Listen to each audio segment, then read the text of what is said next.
Hey y'all, welcome back to MovementLink. So let's talk about the setup of the clean. So much happens in the setup and then the first inch. If we're off in just the very first piece of it, you're playing catch up and you're working in less effective positions the whole way through. So the setup is so incredibly important. Not only do we need to learn how to brace and create a lot of tension and tightness there, but we need to learn how to get our body into the appropriate positions, and the positions are going to be different for everybody. So I'll give you a real quick, simple way to figure out what you got to do for you. So the big thing here is we need to understand what we're trying to do in the clean. In the clean, we're trying to maximize the bar speed at that moment right there, because that's going to be the moment where the bar is going to start floating up and you're going to pull on it to pull yourself around it. So it's all about maximizing bar speed up here. Very, very different than a deadlift, where the deadlift is you got to get that bar moving off of the floor, and that matters, and how fast the bar is actually going, decelerating up at the top, and it's not accelerating up at the top. So we got to keep that stuff in mind. So we're going to do things differently because we have different goals in these things. So to get the bar moving as fast as possible, we're going to eventually need to be in this jumping position for the second pull as we drive that bar up, which means the first pull is about getting consistently into that jumping position. So we need that context behind the setup, because ultimately that's going to drive a lot of our decision making here.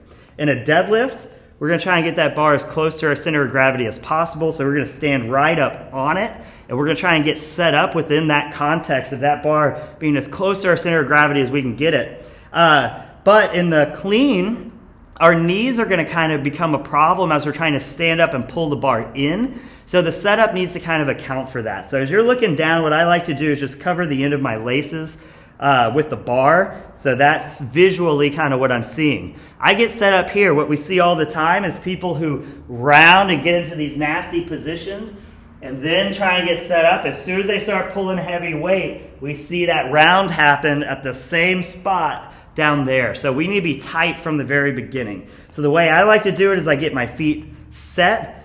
Our feet are as narrow as we can go, still maintaining balance and the flexibility of being able to get down. So if your hips are tight, you may end up going a little bit wider, but in general, feet right under our hips is going to be our most powerful position. Feet straight is going to have more transfer over to everything else, and it's just a matter of your mobility will help you get down there. So with your feet right under your hips, we're going to get tight up here, and then I like to just kind of go into that jumping position and then squat my way down, because that's ultimately the position we're trying to find here. As I'm here, I'm still maintaining tightness in my back as I get my grip set up, hands just outside the shoulders. Then what I'm going to do is stick my butt up in the air so I can feel my hamstrings get tight. I think this is only 65 pounds on the bar. So if I was lifting heavy, I wouldn't go from nothing to 100. I'm going to create tension and tightness. So at 65 pounds, that tension and tightness, the bar, it might actually float. So I'm squatting down, getting my hands. I'm going to create that tension and tightness as I pull back into the position. So now when I go, there's no slack in the system. I get to start. It's not 0 from 100. It's 60 to 100. So in that setup, all I'm trying to do is mimic the back angle I'm going to need later. So then I can just try and hang on to it in the setup. I'm trying to get those shoulders back in their sockets, and everything else we twist externally. In this one, we're going to twist internally, because that is the shoulder position of that jumping position. So as we're setting up here, we don't want shoulders dumping out. We want to go here, and a problem a lot of people have is they're lacking some mobility. So when they're at the bottom, they really reach for it. So really make sure that we're getting those back muscles nice and engaged, and we're getting the shoulders in a nice tight position. So again, nice and tight up top, jumping position, squat down into it. Find your hands. I like to find my shoulders, butt up, pull. Get your breath, pull in, and now we're ready to go for the clean, okay? So that's the setup. We're trying to get tightness. We're trying to make sure we're optimizing for later down the road. So we set up, first pull, we're optimizing to get into that second pull to really drive and put power into the bar. So a few things we're looking for is just foot position, and that's going to matter kind of depending on what your goals are, what your mobility and stuff is.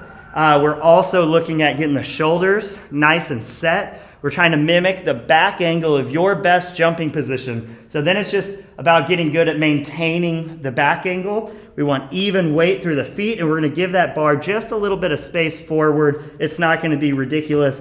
That way in the first pull, and I've got a video on that you can watch, but in that first pull, we're going to be driving and pulling that bar back into us. So we don't want to go from 0 to 100. We want to get tight, and we want to go 60 to 100. So when we're ready to go, we're controlling the position. We're not getting pulled in any direction. Hope that helps. Talk to y'all soon.